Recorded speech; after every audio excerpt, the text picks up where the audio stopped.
and welcome to another episode of VaeciaReads. I'll be reading from r/askreddit today.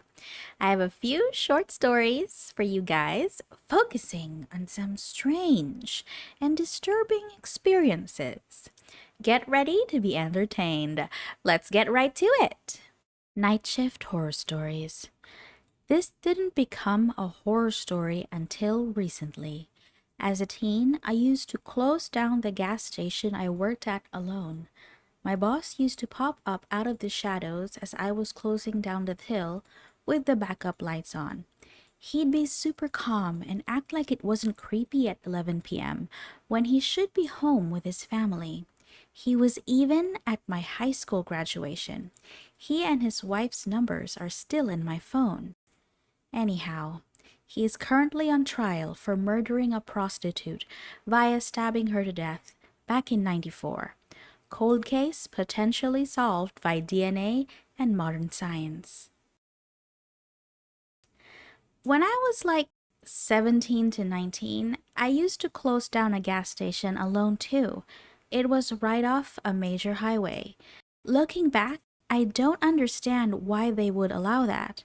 I could have been killed easily, and they would have gotten away as the cameras were awful back then. I had some regulars that would stop in every night and check on me. I wouldn't want my daughter to have a job like that today. Oh man, I hate recalling this story. I work night shift at a rehab facility. We have a protected gate with a camera looking down from above, and one of those doorbell cameras. In the office, the camera monitor is on one wall and the doorbell monitor is on another. I was doing some paperwork and I see this guy walk past, stop for a few seconds, then slowly turn around, walk back, and stared up at the camera. And he kept staring. The facility is in a rough neighborhood, so I'm fairly used to folks hanging out around the gate and usually ignore it. But the way he was staring was off-putting, like his eyes and expression were hollow and dead, almost as if he were in deep thought about something horrible. I was pretty sure he was zonked on synthetics. I used the intercom to see if he was okay, but he just kept staring directly at the camera. We have a rule. If it's not hurt or trying to come through the fence, just let it be. No sense in engaging needlessly with somebody potentially hostile or messing with the locals. Y'all, he stood there and stared at that camera for 2 hours. That same dead-eyed expression staring right at me. I did a round and came back to find him gone, which only creeped me out more. That's really creepy. 2 hours sounds about right for the peak of most stronger synthetic drugs. Used to work night shift at a 24-hour Walmart. Customers are nuts enough in the daytime, but they become weird after midnight. Once had an elderly guy come in wearing only a jean jacket and fishnet stockings. He came up to my register, leaned in, and asked if we carried anything to get rid of lice. Those plastic barriers all stores have now to protect cashiers, they need to keep those even after the pandemic ends. I lost count of the times customers got into my personal space to ask about products for fleas, lice, rashes, etc. Well, if I got a rash, I'm not gonna scream down an aisle, "Hey, where's the itch cream?" Please. My morbid curiosity. Was there underwear under those stockings? I was an orderly in the hospital. Two of us were sitting in the basement office adjacent to the morgue. A guy passed our office, looking at us a little shifty, came back again and asked if we had access to the morgue. We said yes, thinking he was doing a pickup for a funeral home, but that seemed strange given it was around 12 to 12:30 a.m. Nope, He wanted to pay us to let him in and leave him alone with the bodies for an hour. We escorted him up to security. Apparently, he had tried it in the past, as security knew him. Did he have a hot plate and a six-pack of beer? Necrophiliacs are disgusting, at least the ones who try to act on it. Bodies of the deceased are one of the few things that everyone treats like sacred items that shouldn't be disturbed unless necessary. Worked a parking garage at the airport, cleaning the top deck, and noticed about 100 ravens all over a truck with a tarp over the bed. Took my flashlight, expecting something awful. Noticed as I got closer the smell and the ravens taking turns, going in a hole they had torn open and popping out covered in gunk. Some guy left a broke down beater with a couple of animal carcasses in the back to rot. No heads. Check the logs, and the truck had been there since November, and it was April, so everything was just thawing and breaking down. Oh God, that's so Raven. Worked as an evening manager at a major Hilton property. Got a complaint from a bunch of guests about the noise coming from one of the rooms. Turns out, a drunken man was beating the crap out of his wife and had the door barricaded so we couldn't get in. I called the cops, and they had to get into the room using the balcony from the next room over. I'm still traumatized by what I saw. When they finally arrested him and got the wife out of the room, she was covered in blood. It was horrifying.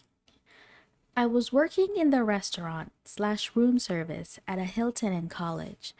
While no one actually saw what happened, my manager told me he saw the inside of the room. It was covered in blood, like on the bed, on the carpet, in the bathroom, on the walls.